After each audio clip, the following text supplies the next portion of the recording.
Hello and welcome to today's episode of the Jacksonville Jaguars Insider Podcast. My name is John Shipley. I am your host and beat reporter. And today we are talking about a subject that I realize it's entirely too early to talk about. And you can say that for, goodness gracious, a multitude of topics at this time in the offseason. But for me, I'm looking squarely at one way I think the Jaguars could look to plan ahead quite a bit. Nothing needs to be done now, of course, but just maybe put something on the radar if you're Liam Cohen.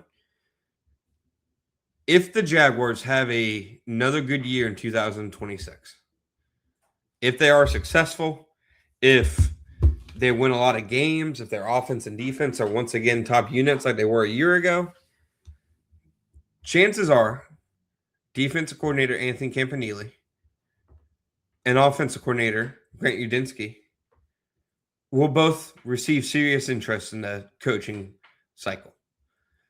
Each got multiple interviews this past cycle. Grant Udinski was a finalist with the Browns and interviewed the Bills. Campanile interviewed with the Ravens and Dolphins and was a finalist with the Arizona Cardinals. Each stayed.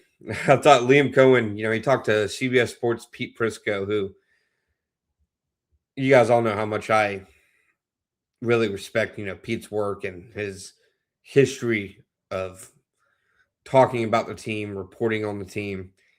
He had a good interview with Liam from Radio Row and Super Bowl week. And Liam notes, he goes, not quoting him directly, but says, when they hired first-year coordinators, they didn't expecting it to kind of be a runaway. Like, they'd have several years with these guys. Nobody's going to try to snatch this guy so early. And Liam Cohen noted they both got more interviews than Liam got before he became a head coach. Liam only interviewed with the Jaguars, which is remarkable to think about. Like, yeah, the Bears and Patriots, I get. They were always going Ben Johnson and Mike Vrabel. How the Raiders didn't interview him, maybe the Jets wanted to, and Liam, being the smart individual that he is, went ahead and said no to wanting to do so. I don't know. But the Jaguars, if they are once again a strong team in 2026, then Campanile and Udinski will draw some kind of interest. Now, we already talked about what replacing them would have looked like in 2026. I personally believe that they would face a lot of similar options if they had to do this in 2027.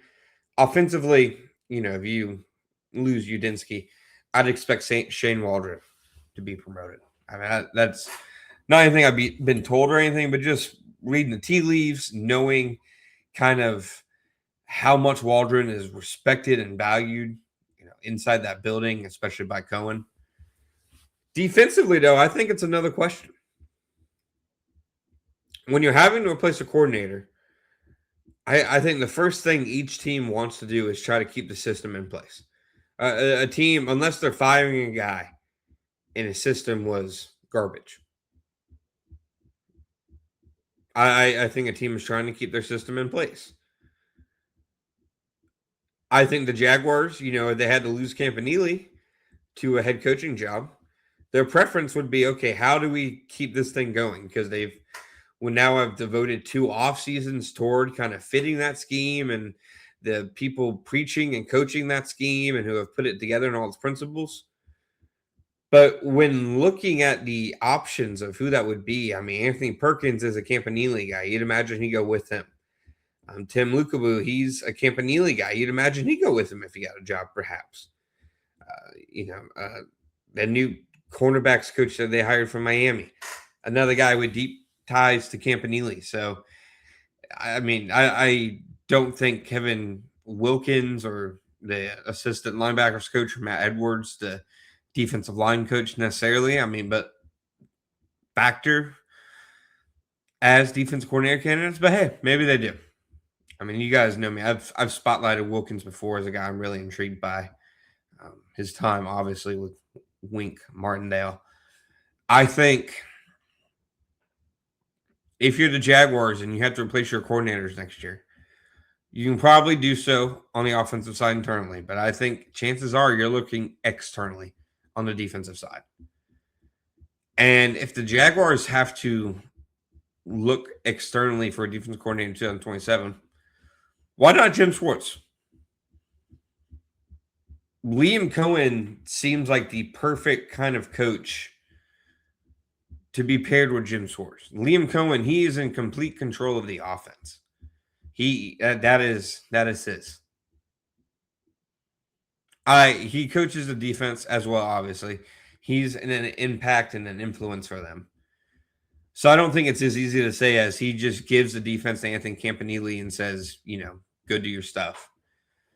But I do think, generally, Campanile wields a lot of influence in how the Jaguars go ahead and operate defensively day to day. It is his unit. I think Schwartz would, pair very well with a coach like that. You just look at the personalities. Liam's always had a chip on his shoulder. And Schwartz is somebody who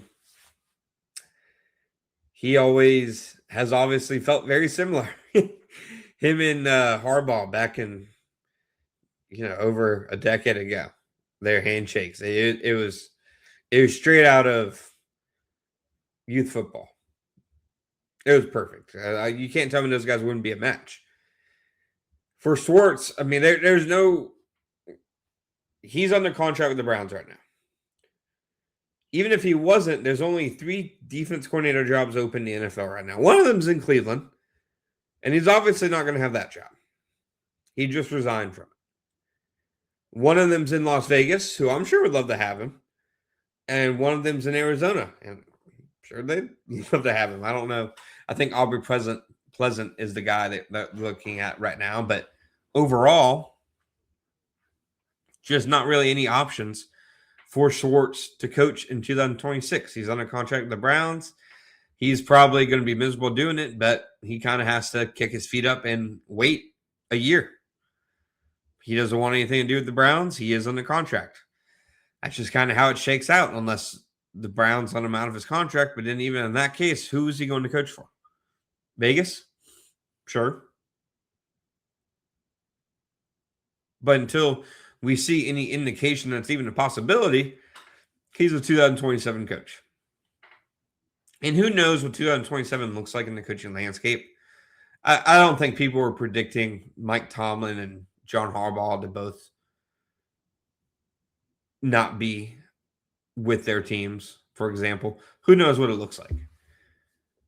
But the Jaguars are looking for a new defense coordinator in 2027. That means they had a strong year in 2026. That means Campanile got hired by another team because he did a good job. And in the event that happens, the Jaguars would be able to make quite the case to a guy like Schwartz. You get to essentially be head coach of the defense. The Jaguars can pay as well as most teams in the NFL when it comes to coaches. Liam Cohen gets paid very well. The Jaguars have great facilities. They have Josh Hines-Allen. They have Trayvon Walker. They have Travis Hunter. Jaguars can make quite the pitch to a guy like Jim Schwartz. So this isn't me saying the Jaguars have interest in Jim Schwartz or anything like that. No, absolutely nothing on that front on my end. But I think the timeline matches. The Jaguars won't need a guy until 27. Jim Schwartz can't coach anyone until 27. And the Jaguars do need a guy, and that means they're an enticing job. So I think Schwartz would really be a dynamite solution for the Jaguars if they had to move on and find a new coordinator, because Camp got a head coaching job. He's very different from Campanile. They run very different systems. But I think ultimately, if you want to think of a best case scenario, if the Jaguars have to lose their star defense coordinator for some reason, because another team recognizes his ability as a coach, then I think Jim Schwartz is quite an option to consider.